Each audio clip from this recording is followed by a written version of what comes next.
Okay, here's the 3.4 practice work. Gallup poll asked a random sample of 1,025 adults. How satisfied or dissatisfied are you with the ways things are going in the U.S. at this time? In all, 25% said they were satisfied, and we have this here. Okay, use the results in the simulation to approximate the margin of error. Okay, we believe our margin of error to be 2 times the standard deviation. Okay,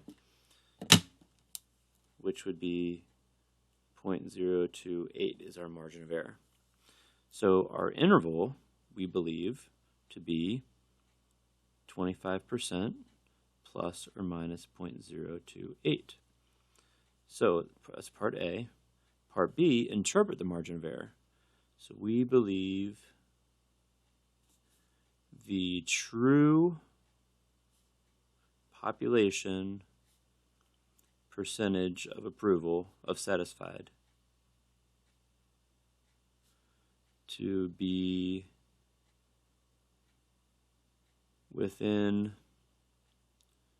2.8% of 25%. Okay, or if you want to actually write the interval, that might even be more. So 25 minus 2.8% would be, we believe it to be between 22.2% to 27.8%. Okay, that might be a better way to do it than, yeah. Okay, number 2.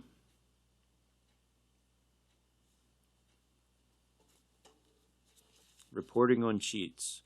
What proportion of students are willing to report cheating by other students? A student project put this question to 172 undergraduates at a large university. You witnessed 2 students cheating on a quiz.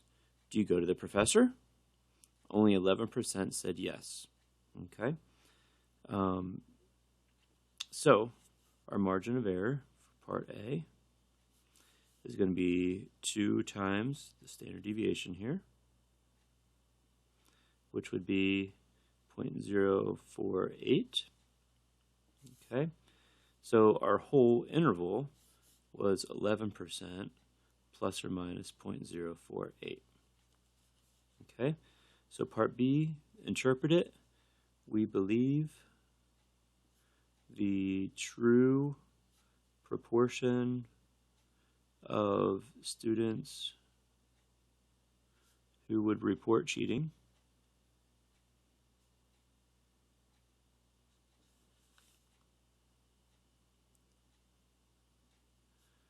to be 11% plus or minus 0.048%. So 11% plus 4.8 and 11% minus 4.8. We believe it to be between 6.2% to 15.8%. So we believe the true number is between there. Okay, next problem. Pepperoni pizza. So Melissa and Madeline love pepperoni pizza, but sometimes they are disappointed with the small number of pepperonis on their pizza.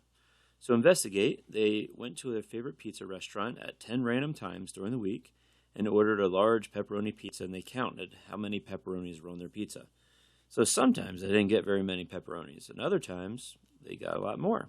Okay, but they had a mean.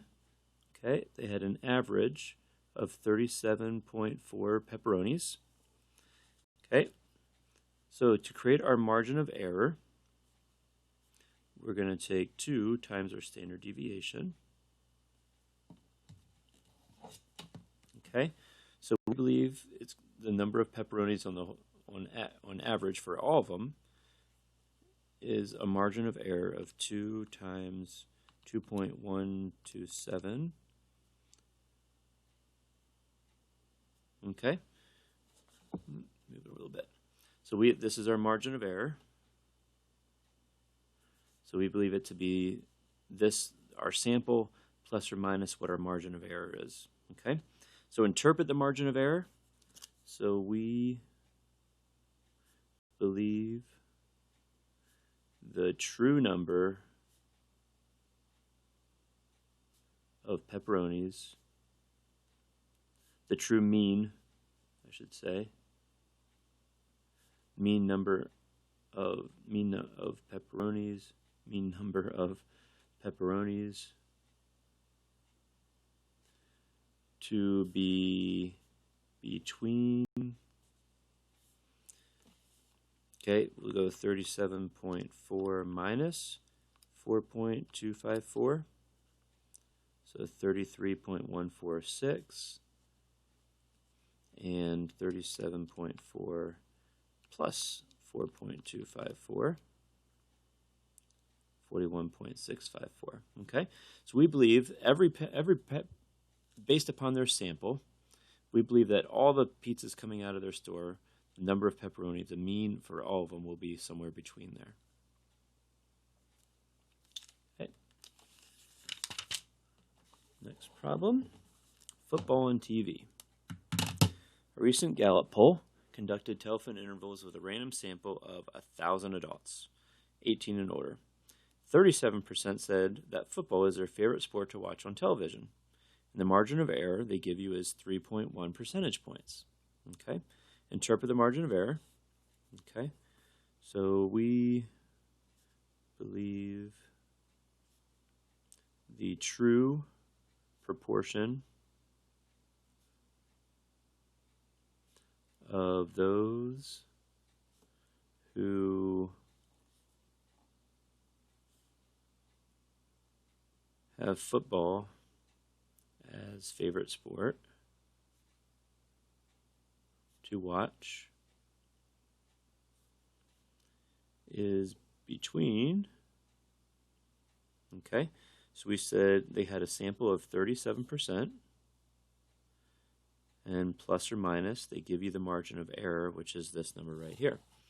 So 37 minus 3.1% would give us 33.9%, and be 40.1%. So we believe that true number is going to be between there and there. Okay, part B. Would you be surprised if the whole population was at 50%? Would I be surprised? Yes, I would be surprised.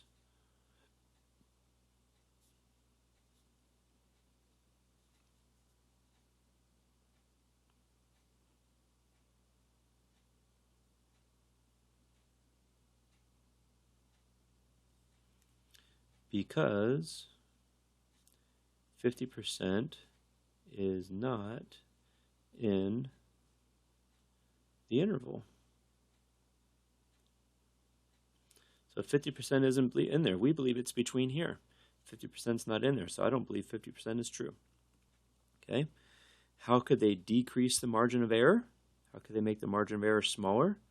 They could increase the sample size. We could take more people in our sample. Okay. Number 5. That same problem there, same information.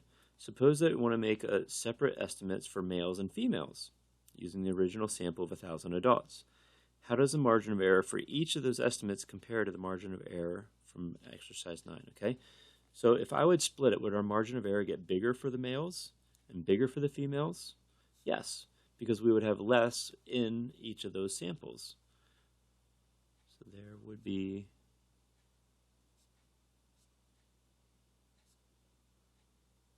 less within each sample,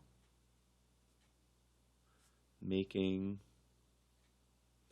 our margin of error larger. Okay?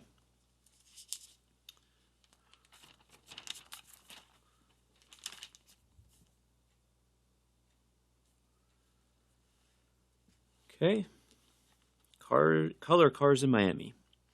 Using a webcam, a traffic analysis selected a random sample of 800 cars traveling on I-195 in Miami on a weekday morning.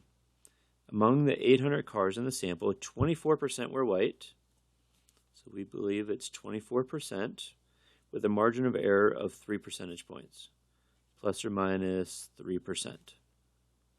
Okay? So, interpret the margin of error. So we believe the true proportion of white cars, really the margin of error, to be no more than 3% from here.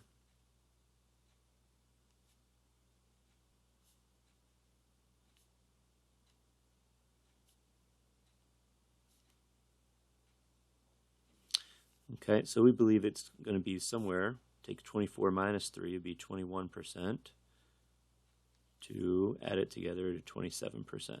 Okay, so we believe it's somewhere between 21 and 27%. Okay, the true number. Okay, so for part B, would you be surprised if the true number actually was 26%? Is 26 within there? Yeah, it's feasible. Yep. So no, I would not surprised. 26% is within our interval. Okay, so I wouldn't be surprised if the true number was 26%. Okay. Suppose we wanted to make separate estimates for the eastbound and the westbound. So we would take that and make smaller samples for each of them. How would the margin of errors differ? In making smaller groups, each group would have a larger margin of error. Remember, the smaller the size in our sample, the larger their margin of error. Okay. And the last problem,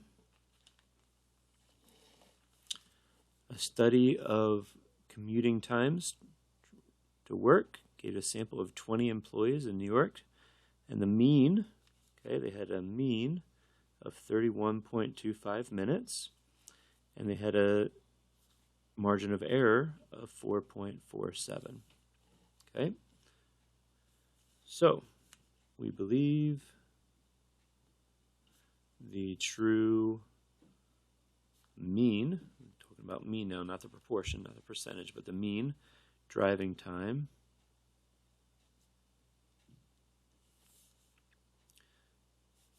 to be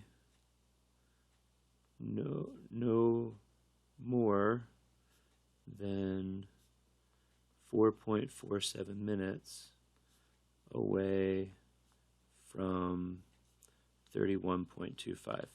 So if we actually want the interval, 31.25 minus 4.47 gives us 26.78. And if I add it in, it gives me 35.72. So we believe it's somewhere between there as the average amount of time. Part B, would you be skeptical if the governor claimed that the average employee is less than 30 minutes? Would we think that could be true? 30 could be true, because it's in our interval. It is a possible time that we think could be the true number. Okay, and then lastly, how could they reduce the margin of error? Take a larger sample. More people in our sample, smaller margin of error.